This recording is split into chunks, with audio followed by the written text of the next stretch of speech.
Welcome to the Winfield Way, military strategies for entrepreneurs and leadership. I hope you are ready to pick up what we are throwing down.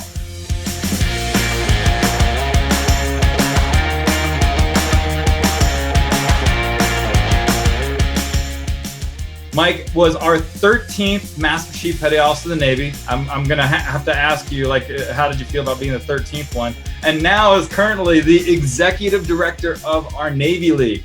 And what I'm super excited about, Mike, is you are literally the first enlisted man to hold that position. So thank you for your time, Mike. Good morning. Hey, good morning, Travis. So, Mike, with everything you're doing, again, taking time out of your day, I know you're a busy person. With regards to your time in the military, I got to tell a quick story because, although I remember when I first reached out to you, I'm like, I know you don't remember me, but, I was in my CMC school when you came and spoke to us. And this is going to be a great segue story because actually, let me stop with it a second because I got to stick to my tradition, okay? So you probably picked up, I'm going to ask you an interesting question to kick things off. So if you were a tree, what kind of tree would you be and why? Oh, let's see. I think I'd be an apple tree. Okay. I hope to be someone that bears good fruit. I love it. I love it. And just so you know, ladies and gentlemen, I do not prep these guys for their answers. So that's a great off the cuff answer. So back to my story. So as I was in class, we were going through, and it is a great kind of segue from the theme, what we were just talking to Joanne about, and that is managing change. And while I was in there, you came to speak to us literally the day before. You made a huge announcement to the Navy. Now, I don't want to take up your time going in and reliving that time, but I want to make a point that you made a decision that was popular with some, not popular with others, but you had to make that unpopular decision, and that was sundowning a lot of the tradition, as we call it, from our chief petty officers. And to give a little backstory, we've had it in called many different things through the years, but initiation, when you make chief, it's one of the biggest transitions you'll make in your naval career. And in the old days, there was a lot of hazing involved. We've been slowly but surely transitioning it. And I remember being in my class going, wow, I got to hear directly from you the mindset of what goes behind it. And it goes back to what I mentioned before. There's three sides to every story: his side, her side, somewhere in the middle is the truth. We got to hear the truth directly from you. So long story leading into that, of course, kind of all hell broke loose the next day when you released it. So my question is, how did you handle it that time that you had to make that unpopular decision at the time, but in my opinion, the right one at the time? With regards to the question you just asked me, I'll leave everyone with something to contemplate. Because as I mentioned, there was so much more to that than probably most people will ever know, and more than I ever want most people to know, because when leaders make decisions, they have to own those decisions, and I own it. But what I shared with you is we should always be looking around us. And it's at one point, I asked myself this question: when your traditions are not in keeping with your values, your core values, what do? Do you adjust the tradition, or do you adjust your values? And in that case, even though I would submit to everyone that the vast majority of the things that we were doing were good.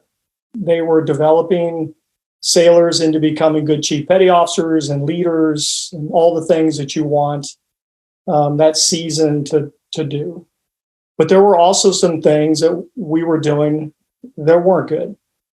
And I felt those things were, not only I, but others, many others, felt that those things were not in keeping with our tradition, our values. And so the decision was, do you change the value? Do you change the tradition? And that's when the decision was made that we have to make some adjustments to what we were currently doing. And part of that was just simply getting away from the stigma that had become associated with the words initiation and tradition and so on and so forth. And later down the road, once those stigmas were removed, you could always change those names back to whatever you wanted. But we went to a program, as people know, is called CPO365. And truth be told, a lot of chiefs messes were already doing that. It was a little bit of plagiarism, to be honest with you. Because I remember going out to Bahrain, and I think it was, it was late 2012. I went out to Bahrain. No, I take that back, because I was still a fleet master chief. I'm sorry. So it was actually 2010. And I went out to Bahrain because we were working on the CPO 365 concept before I became the MCPON under Rick West's watch. And they had a guide on out there in their CPO mess in the corner, and it said CPO 365 on it. And then I asked the command master chief, what was that about? And he said, well, we believe that leaders aren't developed in 6 weeks. We believe it's a year-round process. So we have this thing that we do, right? And we talked through it. And I said, wow, that's crazy, because we're actually talking about that right now. We don't have a name for it, but how do we develop leaders year-round vice, this short period of time where we try to inject it all at once? And so I got back on the plane, and on my way back, I wrote a sketch, essentially, of CPO 365. And MCPON West, and at the time, MCPON Benning and I, a few others got together, and we started talking about it. But change of that magnitude isn't something that you can do overnight. But if you remember, CPO 365 actually started under MCPON West watch, but it was CPO 365 / induction, right? So this wasn't just yanking the Band-Aid off. This was an incremental step, an evolutionary step to get where we ended up being. But anyways, just to recap, that was the genesis behind it. Is when your traditions are not in keeping with your values, you have to make a decision. And we believe that the core values of honor, courage, and commitment are good values. They're sound values, and there's lots behind it. And there were some things that were going on at that time that weren't in keeping with those values. And so look at the chief petty officers we're producing today. They're the best. They're the best in the history of the Navy, as it should be.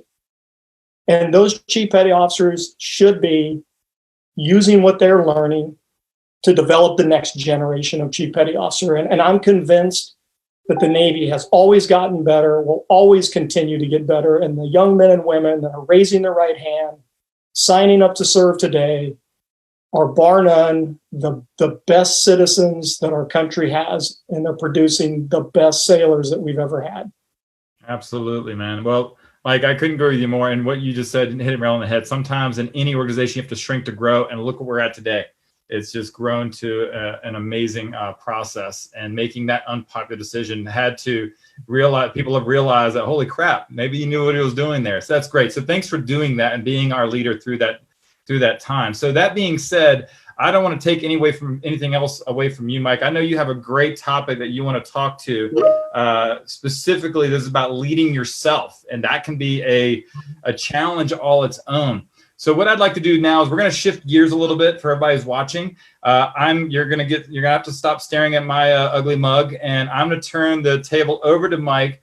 He has kind of his own thing that he wants to talk through. Mike, I will be listening in. So when I see you kind of coming to an end, we're going to try to carve out a little time at the end to answer any questions that come through, and then we'll go from there. How's that sound? That sounds great. Thanks, Travis. Awesome. Without further ado, our 13th Master Chief Petty Officer of the Navy, Mike Stevens. What I'd like to talk to everybody about today is a subject that I call leading yourself. Now, I would also say that, I've been out of the Navy almost 4 years now, and I have been fortunate enough to learn a lot more about leadership as I've worked in the private sector. After I got out, I was the chief operating officer for a small company, and then later on became the chief executive officer. Had the responsibility of P&L statement. It's a statement where you have your projected gains and losses, and you're building out budgets for organizations and working through civilian HR, You have shareholders that you have to generate revenues for, bonuses for employees, salaries for employees. All those things they're challenging. And I will say that the Navy was challenging when I was in, but for a different reason. So to all of our folks that are leading in the private sector and doing right by your people and leading good organizations, my hat's off to you, because I've learned in the 4 years that I've been out that that's no easy task. And I've learned a lot about leadership in a different sort of way since I've been in the private sector. But back to what I wanted to talk to everybody about, it's leading yourself. So when I talk to people about this, I kind of start off by saying, until you can lead yourself, you will never be able to effectively lead others. Think about that for a second. As a leader, you're out there, you're supposed to be influencing, you're supposed to be guiding, directing, people to carry out their assigned tasks, to handle life's problems, to deal with challenging situations, to be good critical thinkers. But if you're not leading yourself, if you're not the person that you want them to be, how influential are you? And you heard, both Mick Pond Smith and Joanne Orloff, talk about influence. And I think Dave Deary said it right off the bat when he said, John Maxwell's definition of leadership is one's ability to influence others. So how do we expect as leaders to influence others when we're not truly leading ourselves? So what does that mean to lead ourselves? I break it down in some different categories. It's physical, mental, moral, and spiritual leadership. Right. So let's talk a little bit about the physical aspect of leadership first. So leading yourself physically. So we think about that, okay, I'm gonna work out, I'm gonna take care of myself, I want to have a strong body, those sorts of things. So what does that mean? Like, why is that important? Well, I found that it's important for a number of different reasons. One is it helps you to reduce stress. It helps take your mind off of things that are bothering you. It allows you to handle the challenges, the stressful challenges that you face day to day. It creates resilience. And depending on your job, it may allow you to do your job better. Being stronger, more physically capable, gives you the strength to do the work that you need to do if your work involves, any kind of physical stamina. But having a strong body also helps you to deal with those things that more than likely one day you're going to face. And those are issues of health. At some point, everybody's body wears out. And at some point, everybody is going to face some health challenges. And I would submit to you, I'll share this story with you. I haven't shared it with many people, but 4 months after becoming the Master Chief Petty Officer of the Navy, I was diagnosed with stage 3 cancer. The cancer had spread to my lymph nodes. It was melanoma. It was an aggressive cancer. And I had a choice to make. Either I was going to resign from my position because of what it was going to take to go through the treatments, a couple of surgeries, chemotherapy, and so on and so forth. Or I was going to suck it up and weather the storm and get through this. But I was only going to do it if I could still do everything that was going to be required of me as the Master Chief Petty Officer of the Navy, to include travel and meetings and long hours and physical training with other sailors, those sorts of things. Fortunately for me, I'd spent my entire adult life, taking care of myself physically.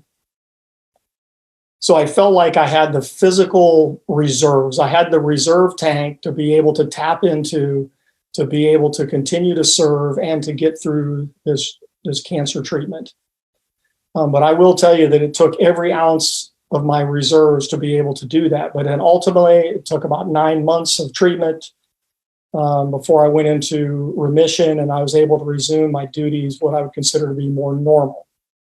I share that story with you because all of us at some point in our life are going to face some kind of physical challenge. We're going to face some kind of psychological challenge. We're going to face something that's going to require us to dig deep into our physical being, and having the physical stamina to be able to do that is very, very important. And to be a good leader is to set a good example and to take care of yourself, eating correctly, working out at the appropriate level, doing the right things, not drinking to excess, not doing anything to excess, but just look for moderation in what you do. Again, work out consistently and take care of yourself is important, because one is it allows you to take care of yourself, but it also sets a good example for those around you. So I'll move on to the next one. So that, physical, then there's the mental aspect of leading yourself. So the mental aspect, and I'll share with you some examples of things that I think are important. At least they were important to me, and maybe they'll be important to you. So the mental aspect is maintaining a sharp mind. Sometimes it's easy to kind of get caught in a routine or a rut, and we're not going to school. If we're not going to school, to not really continue to develop your mind. One of the things probably 25 years ago that I made the decision to do was embark on a professional reading program. So every day, let me be honest, probably 98% of the time, every day, I open up a book and turn the pages and I read. And I try to read things that I think are relevant, at least to me. I like focusing on self-help books. I like leadership books. Other people do like fiction, those sorts of things, and that's fine. The important thing is that you're exercising your mind academically. And then also I like to do a lot of personal writing. So when I read something, I like to think about it philosophically, and I like to for me, it helps to write it out, have a conversation with myself that I can then turn around and share with others. And then it's also taking, doesn't have to be, formal education in the sense that you're trying to complete a course or get a grade for school, but, taking online instruction, finding something that's going to interest you and then involving yourself in it, and maybe coordinating with other people, but constantly, reading the news, listening to the news, reading books, taking classes, constantly exercising your mind. Because that's going to keep you sharp. It's going to allow you to have good conversations, as I mentioned earlier, to be a good critical thinker and a problem solver. Right? You want to be someone who can solve problems. Set a good example, not only to yourself, but others around you. So there's the physical, the mental, then there's the moral aspect of it. To me, the moral aspect of it is just doing the right thing. And we've all heard this before, right? Not just doing the right thing when people are watching you, but doing the right thing all the time, right? And I'll even take it a step further. It's not just doing the right thing, it's thinking about the right things.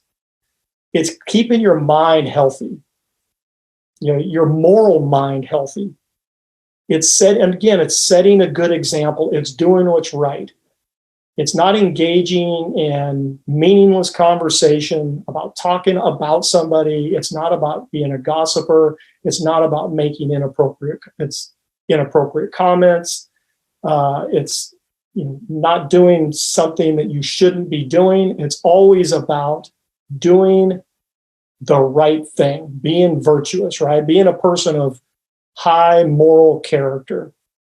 Now, that's easier said than done, especially when I talk about what are you thinking? What is in your mind? How are you controlling those thoughts? What allows you to do the right thing? Focusing on that on a regular basis and then exercising that. Being uncommon in your approach, right? Because to not take care of yourself really well physically, to not engage in mental exercises, to not always be virtuous or a person of high moral character, So you just got to ask yourself, where are you on that bar? Are you in the middle? Are you somewhat down below? Or are you above it? Or are you way above it, right? To be up here is to be uncommon, right? And ask yourself, do I want to be common? Am I beneath that? Or I'm okay just being somewhere in between? Or do I want to be exceptional? Do I want to be uncommon as a leader? Do I want to have, again, the ability to influence those around me to also carry themselves in a way and do business in a way that's uncommon? Then the last part of what I call leadership fitness is the spiritual part. Now, this, some people get a little anxious when you have this conversation. I can remember as the MCPON, I never wore my faith on my sleeve, but I was never afraid to talk about it if a sailor brought it up. Now, it's really up to each individual person. I don't know what another person's faith is. I don't know if you're a person that practices faith or you're someone who meditates or whatever the case may be, right? For me, my faith has always been and continues to be important to me. And so if it is, then I must exercise that.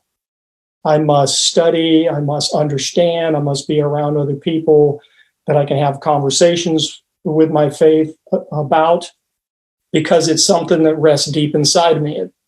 It's what's always helped me make my decisions as a leader. And so I would submit to any of you that if you're a person of faith or your faith is important to you, don't ignore it.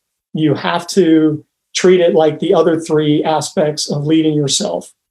Do you want to be here, or do you want to be here, right? So physical, mental, moral, and spiritual fitness are so very, very important in leading yourself, because if you're not leading yourself, if you're not uncommon in your approach, then your ability to truly be a leader and influence those around you is not going to be there, right? And if leadership truly is about influence, then you want to put yourself in a position where people don't question you. They don't wonder what your motives are. They don't speculate, is this person genuinely who he is, or is he pretending to be somebody? Now, these things can't be developed overnight. It really requires a lifetime of it, but there's no better time to start than today. And I would encourage you to think about those elements I just talked to you about, contemplate them, have conversations with others about them, and then just ask yourself, where do I want to be? Here, or here? Make that decision and then go after it. And I hope it's here. Go after it with vigor and go after it with energy and be consistent at it. Look, I think what I've just shared with you is no surprise. We've all had the opportunity to work for a variety of different leaders. Look, having rank, title, or position of leadership doesn't make you a leader. I believe that all of us have worked for people that or worked with people, not necessarily for, but with people, that when we sit back and we think about it, we say, that person wasn't my supervisor. Maybe that person might even have been your subordinate, but when you look at them, you said, wow, they had such presence about them. Their ability to speak and people listen, their ability to speak and people believe, that people understand they're genuine in who they are. That person, you could be a first class, a second class, that person could be a third class, an airman, a seaman. It doesn't matter, because when people lead themselves, they influence people across all spectrums. And just think about for a minute, who is the person that you admired the most? Who's the person that you wanted to be like? Chances are that person was practicing many of the elements that I just spoke to you about. Now, it's a shame sometimes when you see somebody doing most of it, but then you see that there's something that they don't do well. And you say to yourself, if they would only do this, they would be the perfect leader, or they would be a great leader. But for whatever reason, they haven't done those things. Right? We've ran into those sorts of leaders. But I would also tell you that to find somebody who does all those things and does them consistently, and look, just because I'm talking about it and I try to do it doesn't mean that I've reached that point, right? I don't want this to come off as, Mike is saying, hey, I'm doing these things, therefore I'm here, right? Number one is I don't get to make that decision. It's only the people that you serve that get to make that decision. What I will say is that I try really hard to achieve that. Chances are I fail far more than I succeed at it, but it will never stop me or prevent me from trying. And I hope the same is true for you. Don't get discouraged if you feel like, hey, I'm not doing this well or I'm not doing that well. Just really tighten up and keep getting after it, keep focusing on it, and eventually it will come. And then you're going to feel at some point like, hey, maybe I've achieved this, or maybe I'm there. And then you're going to have not a good week, not a good day, maybe not even a good month. Don't let that discourage you either. Just pick yourself back up and get back in the game and press on. So Travis, that's, in a nutshell, that's kind of what I wanted to talk about. But what I would like to do now, if the opportunity presents itself, is ask or answer a few questions if anybody has something. Yeah, you got it. Well, Mike, thank you so much, man. And I got to tell you that so your story is kind of hits close to my home because my dad passed of cancer. So I want to just, that's the fight that you fought through with that, dude. Thanks for sharing that. Cause I know that's a very sensitive subject. So it means a lot that you're so open with that. But the first question that came in is, at what point in your career did you realize a goal of MCPON? And was there any point in your career where you felt like you were stuck or not progressing to your satisfaction? If so, how did you get out of that rut? And that's from Bobby. Okay. So just a little background. So I grew up on a small Indian reservation in Montana. My family were farmers and loggers. The one thing I learned where I grew up is how to work hard. And I mean how to work really hard, right? I joined the Navy in 1983, and I tell you, all I wanted to do was join the Navy, serve for 4 years, get out of the Navy, come back, and resume my life as a farmer and as a logger. Just because I always felt a deep desire, even as a small kid, that military service was something that I should do because I loved the country that I lived in.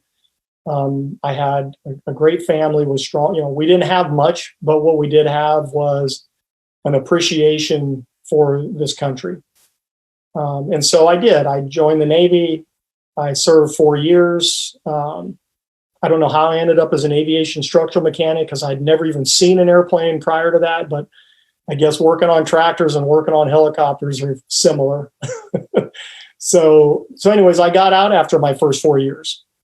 I got out for about 6 months. I went back, resumed my life, but it took me just a few months to realize I'd made a grave error, that I really, not only was it about just serving for that period of time, I felt like it was a calling, something I'd like to do as long as I possibly could. So I came back into the Navy, fortunately at that time, and MCPON Smith talked about it. I got out in 87.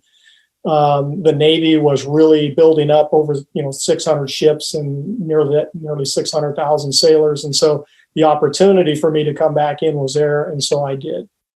Right.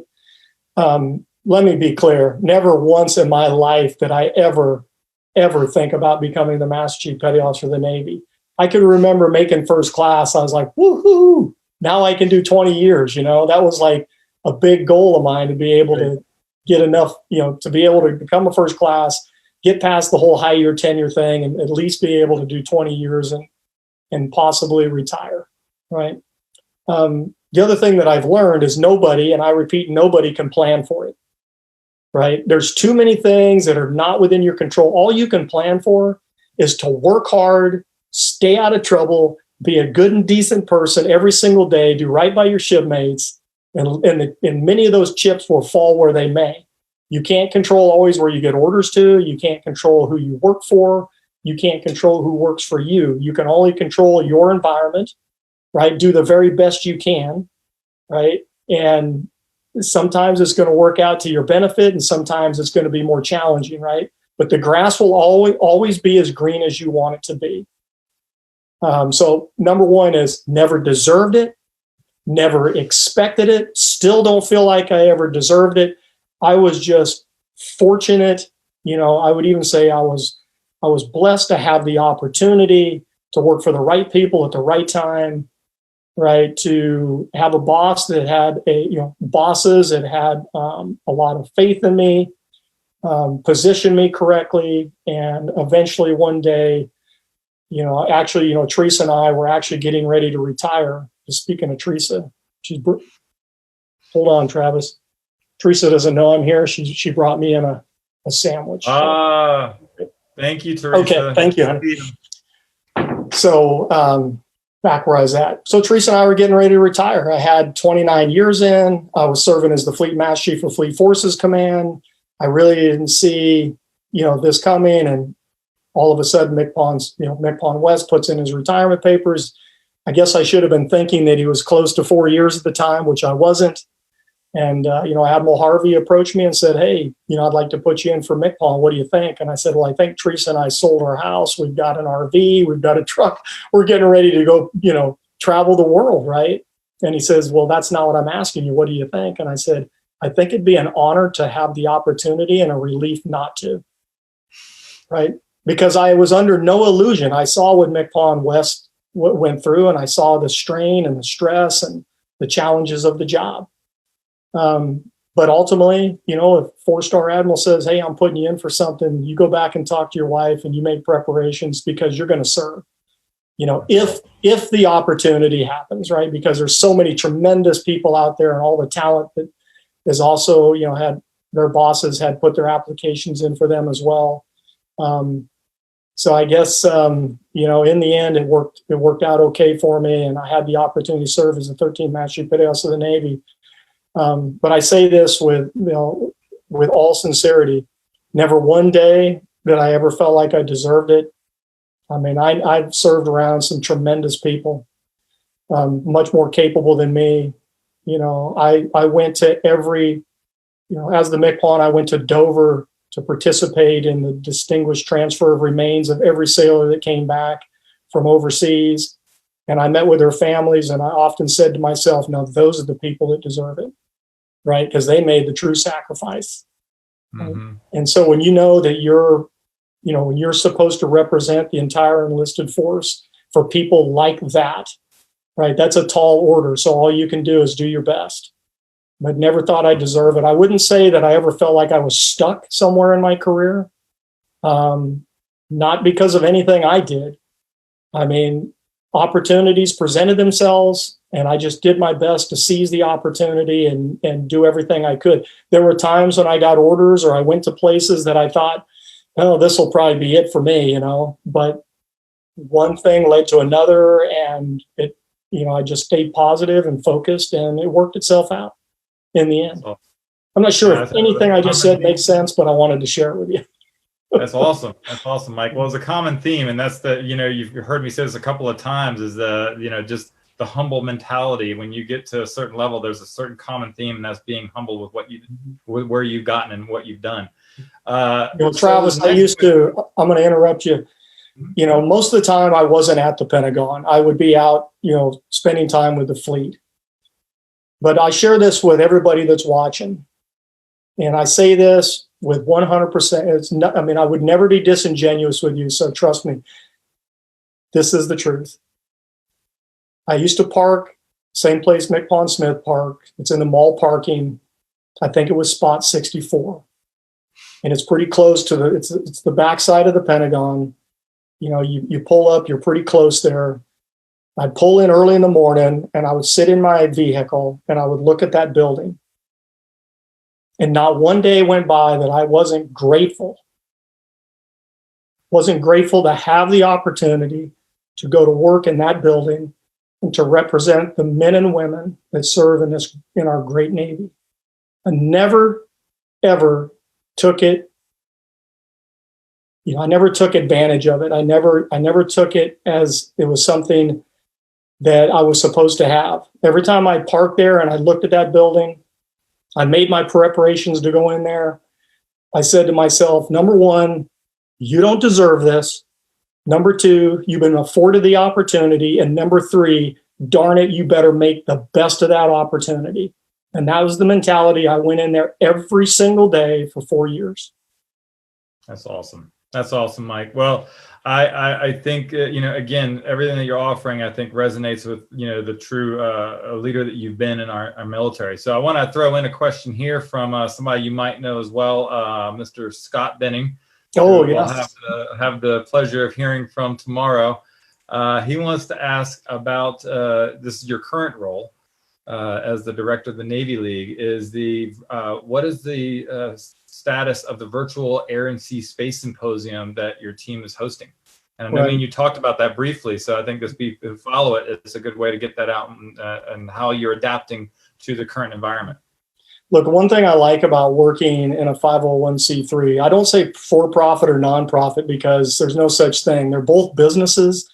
One has a different tax filing status than the other, but having run a, quote unquote for-profit business and now running a nonprofit, I would submit to you that both of them come with very unique challenges, but they're both running businesses. So the one thing I do like about the nonprofit world is the transparency. You can go online and you can look at the Navy League's 990.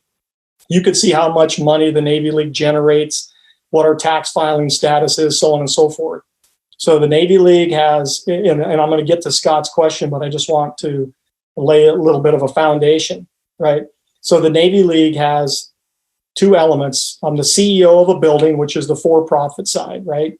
I won't talk about that tax filing because that's a for-profit company and it's not something that's made public, right? But then as the executive director of the Navy League generates, and I'll just round the number, right? But generates it's about a $10 million a year business. Sea Air Space generates 70% of the Navy League's operational income every year. Now, that gives you any idea of the magnitude of it. It's a 3-day event that we spend 9 months preparing for, right? And that money comes into the Navy League to support the Navy League, so that the headquarters, so that we in turn can support the 200 councils that we have around the world that do all the things for sailors and sea service members that we're all accustomed to, right? Homecomings, send-offs, Sailor of the Year, awards, dinners, and luncheons, and the list goes on, right? So we generate those revenues to be able to support those councils, to be able to do all those things. So when the governor of Maryland signed his executive order, I think it was on the 6th of March, suspending all events of 250 or more people, and now I think it's down to 10 people, effectively, when that decision was made, Sea Air Space was canceled. I mean, the governor canceled it. We didn't cancel it. So imagine you're running a company. I have 30 employees at work that are on the paid staff, right? Imagine you're running a company and all of a sudden 2/3 of your revenue is gone instantly, right? So I won't bore everybody with how we had to, in 5 days, create an entirely new business plan, put together an entirely new budget, rewrite our entire strategic operating guidance for the remainder of the year. I mean, all that happened instantaneously. And there's no one person that can do that, right? So this is bringing the collective together, using the brain power, the manpower, the synergy of the entire organization to put together this plan and make it happen, right? So one of the things that we wanted to do was, a big part of the Navy League's mission is education, right? Advocacy, education, and support of sea service members and their family. So we had lined up these amazing speakers. We had over 21 panels that were going to happen with multiple speakers, flag and general officers, senior civilians, CEO of industry. I mean, we had all these topics. I kid you not, it was the best lineup of speakers in the history of the Navy League Sea Air Space Expo. We were super excited about it. Every one of our service chiefs were going to be there speaking. Many of our secretaries, CEO of Fortune 500 companies were going to be there. And so we lost it, boom, just like that. Wow. So one of, my communications director, her name's Danielle, she comes to me and she says, Mike, how can we repurpose some of these speakers? How can we, get them out there? So we already had a relationship with Channel 8 News. It's actually Channel 7, Channel 8. And Francis Rose, who is their, he's their host, if you will. He's got a show called Government Matters. And we had already established a small relationship with them. I go on there and talk about Navy League issues from time to time.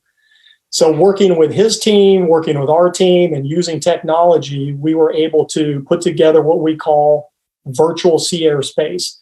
Now, mind you, it's not all the speakers, but it's a good sampling of the speakers. And so starting, I think it's next Monday, the 13th, I'd have it written down on some notes. We're going to air those programs.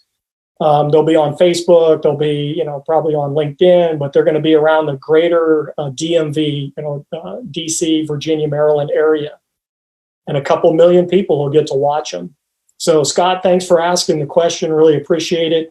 But that's what we've been able to do. And, this is just one. It's a small piece of hundreds of other things that our team has done, because we encourage a flat organization where everybody has a vote.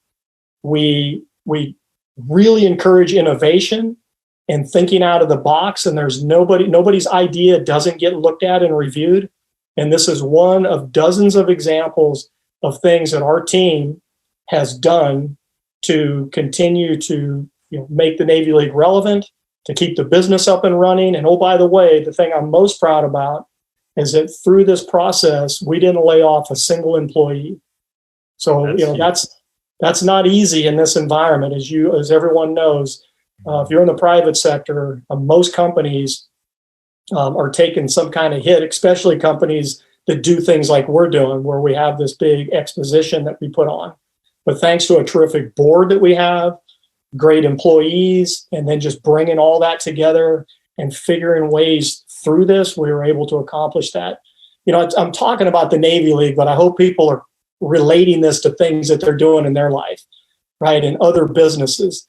It's so fast. It's fast. It's dynamic. It's exciting. It's dangerous. It's all these things at one time. But you have to be able to kind of gather yourself. You have to be able to influence your people. You have to set the conditions and maintain the conditions and provide the opportunity for people to have a voice and be successful, right? And so we really feel good about our team. There's really, everybody understands the pecking order, right? There's that. But nobody feels like they're not valued. Nobody feels like they don't have a voice. Everybody feels like they can be a part of the solution, whatever that problem is. And what I've seen is there's been no problem that the team hasn't been able to solve. And unfortunately, I've watched other organizations that may not operate that way. They've struggled significantly because they're not making holistic decisions. They're making decisions that are kind of in this leadership box, if you will, instead of bringing in all the talent around them. So right. we've been able to do well, but we look forward to this virtual sea air space coming up next week. Sounds like great minds think alike. That's why we're doing our virtual summit here, right? That's fantastic. So, Mike, I'm going to toss in a question. I have a couple more questions I want to get to, but I think this is an important facet that I want to pay attention to since we have kind of a myriad of people watching you today. It's not just Navy folks. We have, so people are in the corporate world. We have people from other services. So you've literally led at the highest level in our military, and now you're leading at the highest level of the civilian sector. What has been your biggest transition? We talked briefly about this last week. What has been your biggest transition leading a military organization versus leading a civilian organization? Right. So I'll say it again. You've heard this, so people might understand, hey, maybe I need to pay attention to this, right? Right. It really is about influence. It's about a leader's ability to touch the hearts and the minds of their people, to create an environment, to create an organization that people feel like they matter, and they shouldn't just feel like they matter. They must matter, right? So 95% of everything I learned during my time in uniform, it transfers over to the private sector. Leadership really is leadership, right? It's the ability to influence others. It's all the things that we've heard, right? How you treat people, how you talk to people, how you when I say care for people, that doesn't always mean that you're doing things for them, right? It means that you're leading them in a way that they can ultimately care for themselves more than you can care for them, right? So all that was transferable. What wasn't transferable, like in the Navy, we get a budget, right? And we make sure that we try to spend it appropriately. We buy parts and fuel and do all these things, right? And we try to enter into decent contracts and so on. But if we run out of money for parts and fuel and all that, we're still going to get paid, right? Twice a month, you're going to get a paycheck, right? You don't worry about your health care. You don't worry about your paycheck. You don't worry about, is the organization going to have to file bankruptcy? Is the organization going to have to go out and get a loan to be able to make it through to the next payroll? I didn't worry about that in the Navy, right? And when I got out, I went into a pure civilian organization, right? It was a marketing company, and it had owners, and I had to be able to, you had to not only, pay your employees and all the benefits and, manage the P&L and all the HR aspects of it, but owners of companies also want their shares. At the end of the year, you got to pay them dividends, right? And if you're not providing the dividends, or you're not balancing the budget or doing the things that you're supposed to be doing running a private company, small company or medium-sized company, you're out, right? I will tell you, they hired me not because I was the former Master Chief Petty Officer of the Navy. They hired me because they believed that I held positions, like many of the sailors that are watching this now, held positions where we learned how to get things done, right? I found it in the private sector. Oftentimes they end up an inch deep and a mile wide, right? They're trying to do a lot of things because they're trying to generate money. There's the entrepreneurial spirit. There's trying to, raise capital, doing other things. And sometimes what happens is you get spread thin, right? So you're going lateral, but you're not going vertical. You're not getting it into the end zone. So the owner of the company just said, hey, we need someone that can get it in the end zone, right? We're an inch deep, we're a mile wide. He says, and I learned this. He said, most people can get it into the red zone, but not many people can get it into the end zone. So, sailors are mission oriented, service members are mission oriented. They understand that they have to complete the mission, right? That's getting it in the end zone, whether it's, hey, we've got an airplane, it's in North Island, a helicopter, it's broke, the ship's, getting underway. We got to get that bird out there.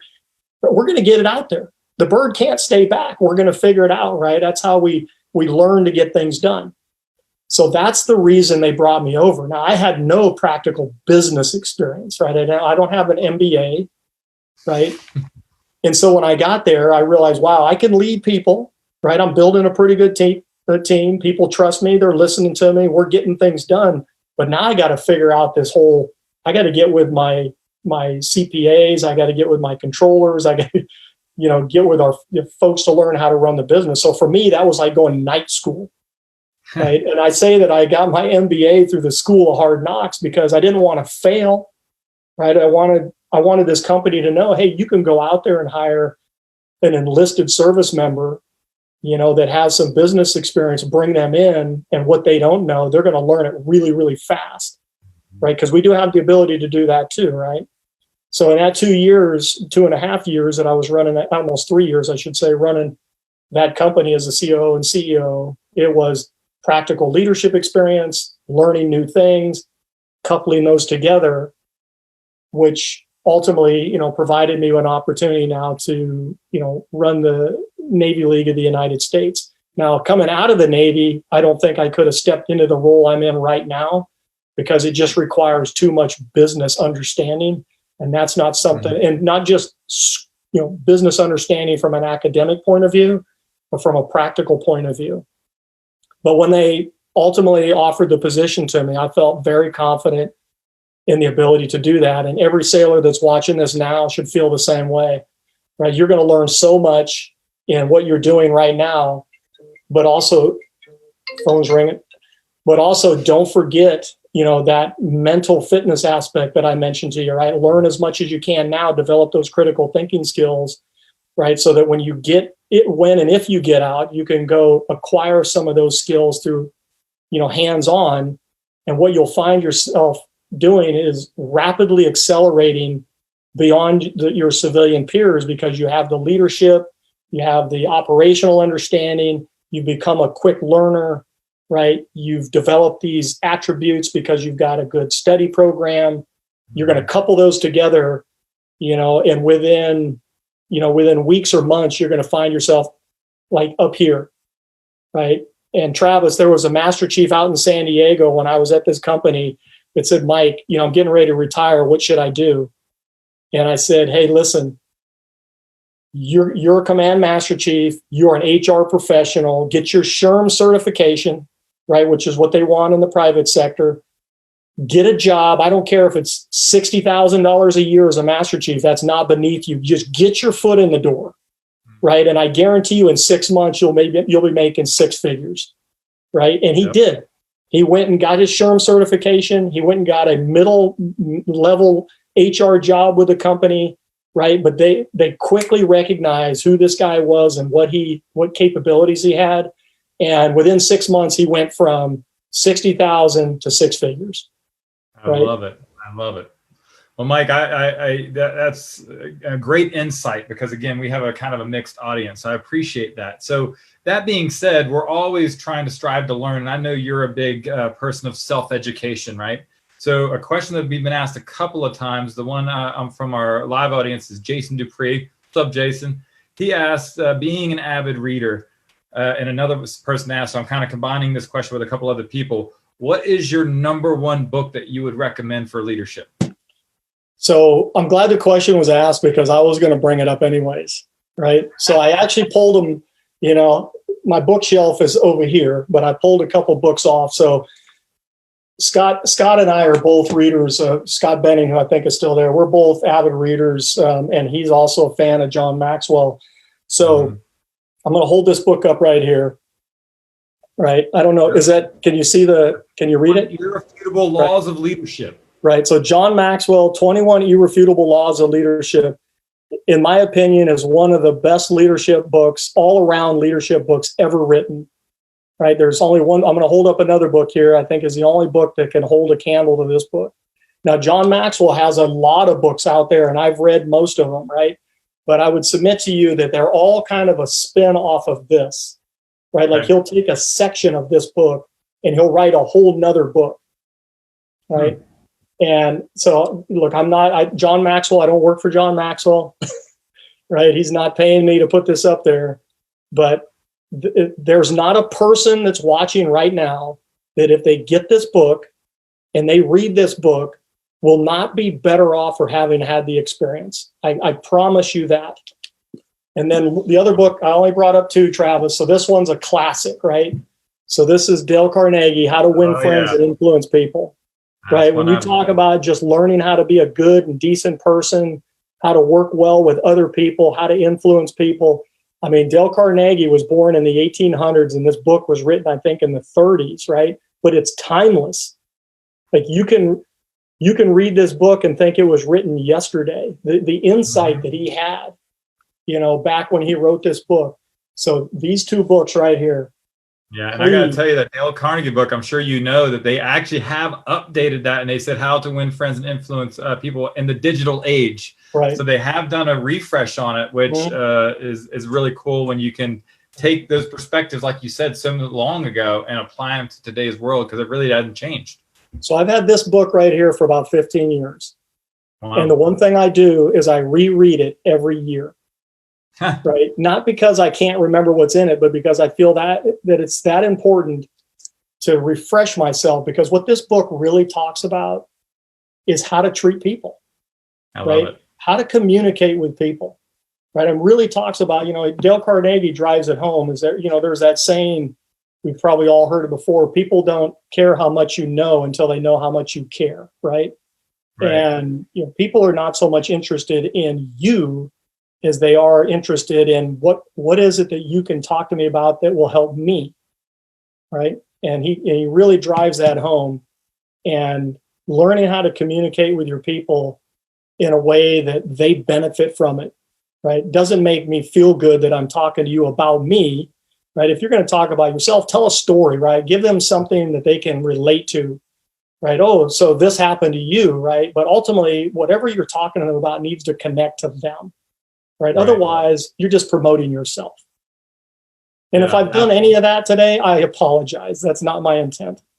Not at all, Mike. And that's why it's like I appreciate your leadership, because, like you said, it's about influencing others. And when you look at these books, like for me, just so you know, I have to listen to books because I have an attention span of a gnat sometimes. So if I start reading, I'll fall asleep. But if I'm out actively running or something like that, listening to books is another way to bring in that knowledge. So, man, Mike, thanks so much for your time today. And so I'll have one last question for you that I want to throw out there is, what is your next goal in life? You've already had some pretty amazing milestones met, and we all know that life is sometimes about having those short-term, mid-term, and long-term goals. And as you already mentioned, you never had MCPON as your goal, but you obviously surpassed your goal. So do you have a next goal? Yeah, it's so funny you asked that question. So this morning I got up and put my earphones in, and I was just listening to some light music, and I was walking, and I was actually asking myself that question. I've been with the Navy League for about 14, 15 months now. I'm in no hurry to leave the Navy League. I enjoy what I'm doing. It's a noble mission. But at some point, I'll probably have to make a change. So I'm thinking through that right now, Travis. I don't know what that will be. If Teresa has her way, it'll be a Class A motorhome, and it'll be traveling the country for the next 10 years, But I think she also knows that I'm somebody that wants to be involved in things. Being a part of something like the foundation, the leadership foundation. I was really hoping and looking forward to going out and speaking with people face to face in May. But unfortunately, we can't do that. So this is certainly the next best thing. So good on you for being innovative and putting this all together. But I really do enjoy speaking with people. I don't want to be presumptuous and think that what I have to say is all that important. I'm more interested when I talk with people, when they have questions, to be able to just have a conversation. That's the difficult thing about this, is it's not as conversational as you'd like to be. But I like to be engaged in conversation to provoke thought and, almost philosophical in nature. When you're doing this, it's more, this is my thoughts, take them or leave them, right? I like it to be more of a back and forth. So maybe I'll get involved in doing things like that, just to stay busy and to be active, but we'll see. We'll see what happens. I just want to say thank you for the opportunity. And once again, to everybody watching, my thoughts and prayers are with you. Please stay safe, and thank you for your service to our nation. And if you're not serving in uniform, thank you for being a great citizen and serving our country, because both of them come with their challenges. Trust me, I've learned that over the last 4 years. So take care of yourself. And if David Derry is watching, I wanted to also thank David for the opportunity. He's been a good friend for a long time, and I have a tremendous amount of respect for him. And I thank both of you for giving back, in the private sector as well as you did while you were in uniform. So good luck to everybody, and thank you for your time. Thank you for joining us for the Winfield Way. Join us next time as we continue to explore military strategies for entrepreneurs and leadership.